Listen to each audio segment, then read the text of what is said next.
Ghanatube so and now we egusu mohwe number 1 channel and news ekoso any the ebo oman mu yeko ne kohwe no pa na yaso so na ya brem na mu hu na mate nsem ekoso any the ebo oman mu na emo nsem ni bu ho a na chese emu edu e de mayen se ye bet na se na yaka di amamont no amukọ ewo betie nsem ekoso any the ebo oman mu na se ye ba ni eka ho ye beso so e di ama yahwefo.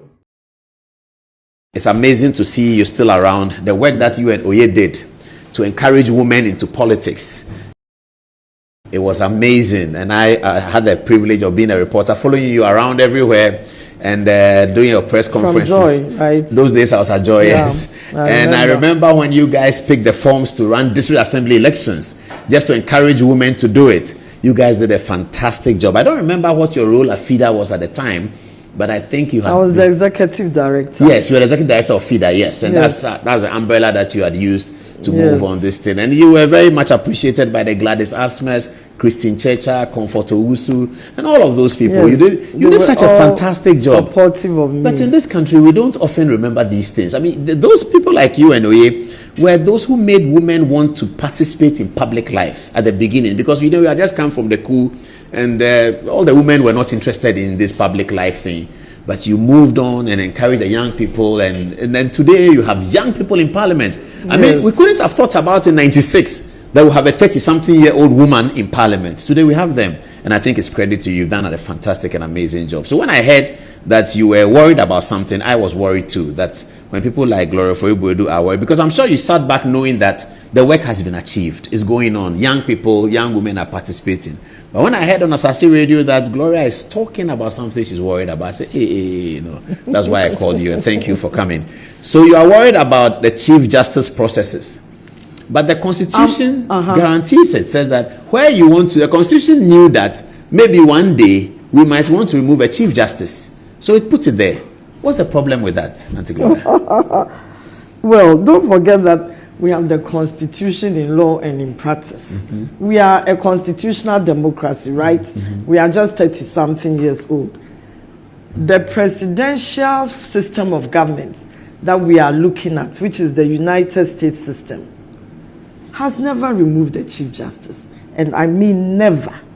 Do they have those provisions? Never. The provisions are there in theory, okay? But in practice, they have never, okay? When you go to their constitution, yes, a Chief Justice of the U.S. can be removed through an impeachment process. First, impeachment by the House, by a simple majority vote, and then a trial in the Senate. The only time they tried to use it, only one Supreme Court Justice, Samuel Chase, in 1804, he wasn't even the Chief Justice, has ever, been impeached. But even then, he was acquitted during trial by the Senate. So, in a matter of constitutional democracy, there are some offices that are untouchable. That's all I'm saying. And one of those offices is the judiciary, and particularly the head of the judiciary, the Chief Justice. Unless we want to remove the Chief Justice every month, then let's look at the president. Even with the president, the Constitution provides for the removal of the president. And one of them, which made me laugh, was that if the president does not, is performing something which is inimical to the economy or the security of the state. And I'm like, economy, then we'll remove our president with every budget. Read that provision again, Article what? Oh, Article 69, Clause 1, 3, First, the president, the grounds on which he can be removed, which is similar to grounds on which our judiciary, our Chief Justice can be removed. Willful violation of his oath of office, and then conducting himself. I like the economic thing. That's what I want to hear. 69.3, you said? No, 69.1. Article 69.1. Article 69, Clause 1. Okay, I got it. 2. 69.1. Okay, it says B2. B2, eh? Okay, so let's say it says the president shall be removed from office if he is found in accordance with the provisions of this article A to have acted in willful violation of the oath of allegiance and the presidential oath set out in the second schedule 2 for any for yen some I so any the eba or my medica edit no and out of my share I made the April also with ye na ni elcoso na emu seven for just say a muy doing to your corner with ye near to us. 2 or in willful violation of any provision of this or of this constitution. Yeah, you're right. We can get it. Or to have conducted himself in a manner. To have conducted himself in a manner which brings or is likely to bring the high office of president into disrepute, ridicule or contempt. Oh, we can get plenty. Or prejudicial or inimical to the economy or the security of the state. Inimical to the economy. Somebody can say that the president passed e-levy. It's inimical to the economy. So we should go ahead. I mean, so at the end of the day, it's so ridiculous. It's never done. And when we look at C, it says incapable of performing the functions of his office by reason of infirmity or body, okay, of body or mind. Look at, we had a situation where President John Evans Attamis, may his soul rest in peace, one of my best lecturers, was, incapacitated, health-wise. Yes, but we never did that. We never dreamt of removing. We didn't even start it. No, I think you're right. It's a constitutional democracy. In the US, look at even the Democrats. Justice Rehnquist, the Chief Justice, got to the point where he could not even walk. When he's sitting, he slumps his chair back and nobody knows whether he's asleep. But nobody removed him. How about President Biden, who said finally that he himself will not contest elections? There were so many times, like number of times that he was believed to have fainted or fallen that's or clear. Something. Fainting in public is obvious that you are not strong. But for the sake of constitutional democracy, which we believe in for purposes of our development, our future, and sustainability of our youth, their development, we don't mess with our democracy. We don't mess So with what do we do with the Chief Justice who is doing something wrong? Doing something wrong? Yes, or has done something wrong. Doing something wrong? Yes. Who is the one to tell us who is doing something wrong? But there are provisions in the law. Yes, there are provisions. Article 146. There are provisions also under Article 69 for the president. Yes. So you're saying that when somebody becomes president and somebody becomes Chief Justice, we can sympathize with the president because he's directly elected by the people. But a Chief Justice is appointed, and you say that somebody will ask you, is he above the law? The role of the Chief Justice and the role of the President are sacrosanct to our constitutional democracy. Does it include the Vice President? They have similar provisions.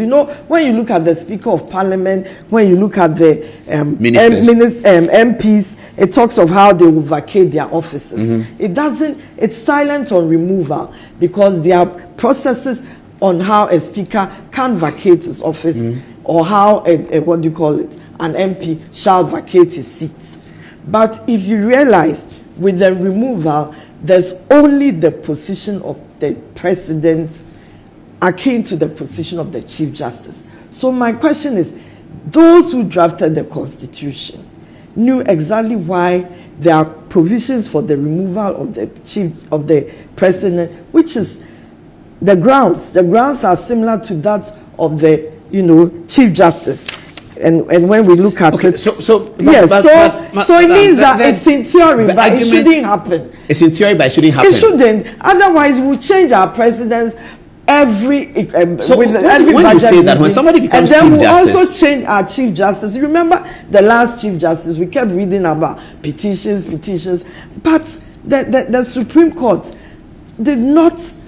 The president dismissed those petitions. President Akufo-Addo dismissed several petitions on Chief Justice. We had Justice Doche and all of them. They did not go into that because they understand the import of the judiciary and the position of Chief Justice to our constitutional democracy. Let's not treat our democracy with frivolity because it took ages to get even. At first, all the coups came in after 3 years of a democratic government. This is the first time in 32 or 3 years that we've had a sustained democracy. Are we thinking of a democracy that the rules and the principles and the practices are changed at the whims and caprices of parties, political parties, ethnic groups, civil society leaders, individuals? Let's not be frivolous. Let's not toy with our constitutional democracy. A president has never been removed, even though there are grounds for it in practice. Likewise, a chief justice has not and should not be, because before the person gets to that position, we know what they go through. You should be a person of moral, you have to be high moral standard. You are paid for Parliament's Appointments Committee. All the time they do. Yes, and you should have I think you are right, because the chief justice can be sued whilst as chief justice if there's a problem. He can be sued, can't he? Yes, a chief justice can be sued. Which article are you referring to? No, I'm just saying that as part of the remedies, where somebody will say that, do you therefore mean that somebody becomes a chief justice above the law? One of the remedies is that you can take legal action against the chief justice if for some reason Eneyabo was sued, wasn't he, by these But you can't people. remove a chief justice. No, not the removal. I'm just saying that the remedy, not suing the person to remove the person, but when the person has done something wrong, you can take legal action. Whatever can be done that will not threaten our constitutional democracy, we should do it. In practice is in order. But not when we are just nurturing our democracy and then we are listening to everybody and jumping and running around looking to remove our chief justice or, our president. It doesn't work that way.